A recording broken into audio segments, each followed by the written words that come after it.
Hi viewers, welcome to Kovai Hema. Kovai to Trichy trip தாங்க இது. So நாங்கள் குளிந்தலை தாண்டி போயிட்டுருக்கும்போது வந்து பார்த்திங்கன்னா சின்ன சின்ன ஃப்ரிட்ஜெல்லாம் இருந்தது. அந்த ஃப்ரிட்ஜில் வந்து பார்த்திங்கன்னா தண்ணி ஓப்பன் பண்ணி விட்டுருந்தாங்க, காவேரி தண்ணி. ரொம்ப ஃபோர்ஸாக போயிட்டுருந்தது, அது செம்மண் கலரில் போயிட்டுருந்தது. பார்க்கவே ரொம்ப நல்லா இருந்தது. இந்த ட்ரிப்பை வந்து பார்த்திங்கன்னா ஈவினிங்கில் நான் ஷூட் பண்ணதுங்க. ஸோ கிளைமேட்டும் நல்லா இருந்தது, பார்க்குறதுக்கு ரொம்ப பியூட்டிஃபுல்லாக இருந்ததுனால நான் ஒரு கிளிப்பாட் எடுத்தேன். நெக்ஸ்ட்டு திருச்சி டு கோவை வந்து ஓரளவுக்கு ரீச் ஆகியாச்சு. கரூர் தாண்டி வந்தது பிறகு பார்த்திங்கன்னா ஆரியாஸ் அப்படின்னு சொல்லிட்டு ஆரியபவன் சொல்லி இருந்தது. ஸோ சாப்பிட்லாம், ரொம்ப பசி ஆயிடுச்சு, 8 மேலே ஆயிடுச்சு அப்படின்னு சொல்லி சாப்பிட உட்காந்துட்டோம்.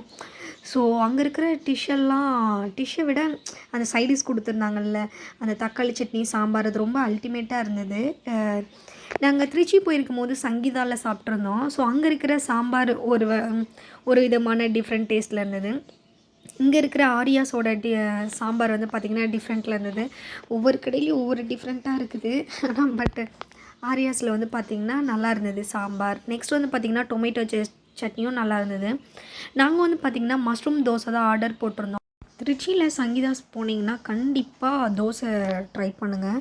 பொடியும் நல்லெண்ணெயும் அல்டிமேட்டாக இருக்கும், மஸ்ட் ட்ரை. சங்கீதாவில் வந்து பார்த்திங்கன்னா ஃப்ரைட் ரைஸ்லாம் பண்ணால் எப்படி பண்ணுவோம், கொஞ்சம் ட்ரை, என்ன சொல்கிறது, ஒன்றோட ஒன்று ஒட்டாமல் பண்ணுவோம்ல, இந்த ட்ரை பீசஸ் அந்த மாதிரி பண்ணியிருந்தாங்க. ஆனால் இங்கே வந்து எப்படி பண்ணியிருந்தாங்க மஷ்ரூம் அப்படின்னு பார்த்திங்கன்னா கிரேவி கன்சிஸ்டன்சியில் ரொம்ப கெட்டியாக பண்ணி வச்சுருந்தாங்க.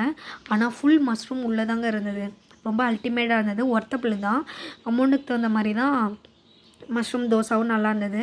நெக்ஸ்ட் வந்து பார்த்திங்கன்னா ஃப்ரைட் ரைஸ் நான் ஒன்றும் ஆர்டர் போட்டிருந்தேன்.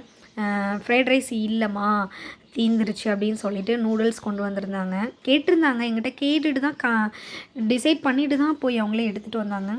ஸோ நூடுல்ஸும் பார்த்திங்கன்னா அல்டிமேட்டாக இருந்தது. நெக்ஸ்ட்டு இது பத்தாது, நெக்ஸ்ட்டு ஏதாவது சாப்பிட்லாம் சொல்லிவிட்டு ஆனியன் ஊத்தாப்பம் ஒன்று ஆர்டர் போட்டு ஃபைனலாக சாப்பிட்டு முடிச்சிட்டோம். இந்த ஹைவேயில் வந்து பார்த்திங்கன்னா அவங்களே வந்து ஆரியாஸில் வந்துட்டு ஸ்நாக்ஸ் எல்லாமே ஓன் ப்ரிப்ரேஷனில் பண்ணுறாங்க. ஸோ மில்க் ஷேக்கு, நெக்ஸ்ட்டு வந்து பார்த்திங்கன்னா பாதாம் பால் சூடா, ரொம்ப அல்டிமேட்டாக இருந்தது. அந்த வழியில் போனீங்கன்னா கண்டிப்பாக ட்ரை பண்ணி பாருங்கள். நெக்ஸ்ட்டு வந்து பார்த்திங்கன்னா இதில் இருக்கிற நாங்கள் 3 ஐட்டம் தான் சாப்பிட்டோம். ரீசனபிளான ப்ரைஸ் தான் கொடுத்துருந்தாங்க. எனக்கு ரொம்பவே பிடிச்சிருந்தது. நீங்கள் கோவை டு திருச்சி அந்த ஹைவேயில் போனீங்கன்னா கண்டிப்பாக ஆரியாஸில் ட்ரை பண்ணி பார்த்துட்டு கண்டிப்பாக கமெண்ட் பாக்ஸில் கமெண்ட் பண்ணுங்கள். பிடிச்சிருச்சுன்னா கோவை ஹேமாவுக்கு லைக் பண்ணி சப்ஸ்கிரைப் பண்ணுங்கள். தேங்க்யூ.